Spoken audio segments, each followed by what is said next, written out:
Assalamualaikum warahmatullahi wabarakatuh. Selamat pagi menjelang siang ya para pejuang cuan. Gimana kabar kalian di pagi menjelang siang ini? Semoga kalian dalam keadaan sehat semua ya. Dan saya doakan sukses semua tentunya buat kalian. Amin. Mantap jiwa ya. Dan tetap ya kan kawan, secangkir kopi harus selalu ada bagi teman-teman semua yang tidak menjalankan ibadah puasa ya. Bagi teman-teman semua yang menjalankan puasa ya, sabar saja, kita nunggu azan maghrib baru sajikan secangkir kopi. Mantap jiwa ya. Oke teman-teman, dimana kalau kita lihat bersama-sama untuk segi market cap di sini udah mulai recover kembali ya, udah berada di area 2,65 triliun dolar, mengalami kenaikan sebesar 4,44%. Volume juga mengalami kenaikan 46,61%. Kali ini udah berada di area 110,6 billion dolar ya. Terus Bitcoin dominans berada di persentase 52% teman-teman. Fair and Greed Indexnya ya di sini berada di area 83 poin. Nah, kalau kita lihat bersama-sama untuk kinerja Bitcoin sendiri udah mulai cakep nih ya. Bitcoin itu kemarin tertinggi berada di range harga 71.000 something ya. Habis itu terjadi sedikit rejection kali ini ya. Per video ini dibuat kembali menyentuh di area 70.214 dolar. Mantap ya. Nah, tentunya kenaikan daripada Bitcoin juga diikuti oleh anak-anaknya ya. Istrinya pun naik seperti Ethereum. Ini adalah istri daripada Bitcoin ya. Dan dari Ethereum ini melahirkan banyak koin ya, alias melahirkan brojol itu ya. Oke, dimana kalau kita lihat BNB juga mengalami recover, Solana juga recover, Dogecoin nih apalagi 2,83% kenaikannya ya. Cardano sebesar 3%, Avalanche ini 4,70%, teman-teman. Toncoin 7% ya, mantap jiwa nih. Dan di sini untuk Shiba Inu 3,70% ya. Jadi semuanya mengalami recover. Nah, menariknya di sini ada sedikit informasi yang cukup menarik nih buat teman-teman semua. Ya, langsung kita lihat. Nah, jadi di sini teman-teman ada sekitar 12.000 transaksi tingkat paus Shiba Inu. Tiba-tiba apa yang terjadi? Nah, di sini ada sekitar 12.000 transaksi yang notabene ini dilakukan oleh paus secara tiba-tiba gitu teman-teman ya. Nah, ini apa ini menarik nih, apa yang terjadi sebenarnya gitu ya. Kenapa tiba-tiba ada 12.000 transaksi ya kan? Nah, jadi di sini ya Shiba Inu mengalami lonjakan besar dalam transaksi ikan paus. Tapi apa alasan di balik itu kan seperti itu ya? Apakah ini penjualan atau akumulasi? Nah, jadi di sini kalau kita lihat bersama-sama teman-teman ya, di tengah rally Shiba Inu kami telah melihat naik turunnya sejumlah transaksi tingkat paus. Ada alasan bagus untuk itu. Oke. Jadi menarik ya, ada alasan bagus untuk itu. Apa alasannya? Nah, ada dua teori yang menonjol. Nah, pertama, aksi ambil untung selama kenaikan harga Shiba kemungkinan besar menjadi penyebabnya. Nah, seperti yang saya bilang kan ya, ini adalah opsi yang pertama teman-teman ya, mereka mengambil aksi untung ya ketika kenaikan daripada Shiba Inu. Begitu pula terhadap teman-teman, sering saya ingatkan ketika ada kenaikan jangan lupa untuk taking profit. Ya, karena apa? Kalau kalian nggak taking profit berarti orang lain yang taking profit gitu teman-teman ya. Nah, investor yang melihat lonjakan harga mungkin memutuskan untuk menguangkan keuntungan mereka sehingga menghasilkan banyak transaksi. Ini adalah alasan yang pertama.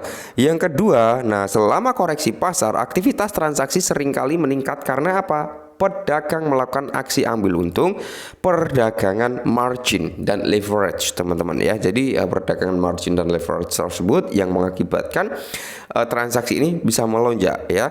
Selain ini juga ada teman-teman ya kemungkinan besar sistem akumulasi ya dari ikan paus yang dimana memanfaatkan kinerja suatu aset itu mengalami penurunan, mereka berbondong-bondong untuk melakukan pembelian atau ya bisa dikatakan dollar cross averaging juga. Nah, mencoba memanfaatkan pergerakan harga yang bergejolak seperti itu teman-teman. Dan kalau kita lihat memang di sini ya.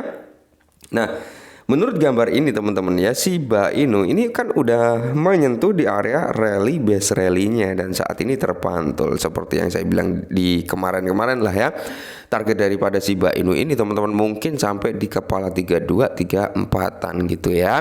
Nah, jadi Shiba saat ini diperdagangkan pada harga penting yaitu di area 2758 sampai di area 28 teman-teman. Bahkan terendahnya itu di area berapa?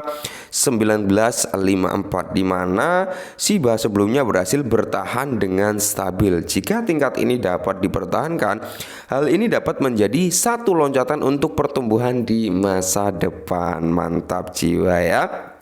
Jadi di sini melihat ke atas kami menemukan level resisten. Nah, resisten sangat penting daripada Shiba Inu itu di kepala 35 teman-teman ya.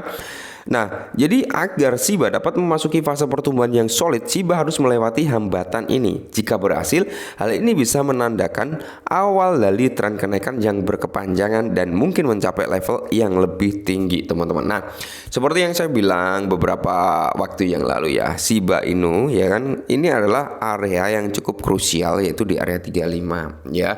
Ketika Shiba Inu ini mampu ngejebol di area 35 dan dia mampu bertahan di range harga di atas 35 ya, mungkin membuat supportnya di situ, konsolidasi sebentar di situ, maka di sini Shiba Inu memiliki potensi apa? Potensi untuk rally jauh lebih tinggi lagi momentumnya gitu teman-teman ya, mungkin sampai kepala 5 ya. Target saya itu sampai kepala 5 ketika memang area ini terjebol gitu teman-teman ya.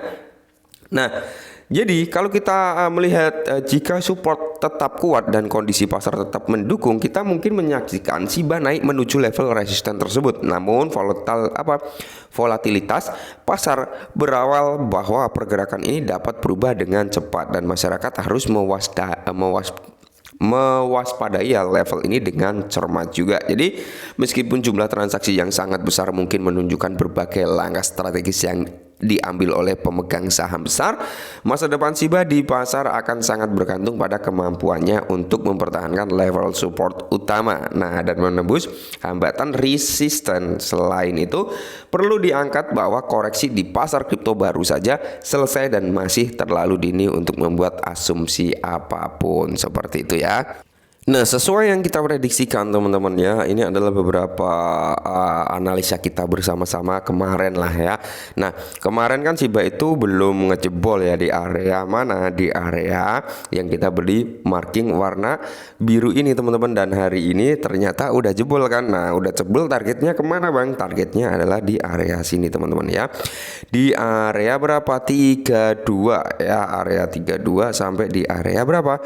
Di area 35. Nah, 35 itu adalah area yang dimana kita bahas tadi. Area 35 ini adalah di area shadow teman-teman sebenarnya. Cuman kalau kita lihat di area 35, nah ini adalah area 35 ya, berarti kan ngambil shadownya. Nah, area 35 ini teman-teman menjadi area penting juga, yang dimana ketika Shiba Inu mampu ngejebol ya, sebenarnya bukan area 35 sih yang paling penting menurut saya pribadi, adalah di area sini. Nah, di area mana?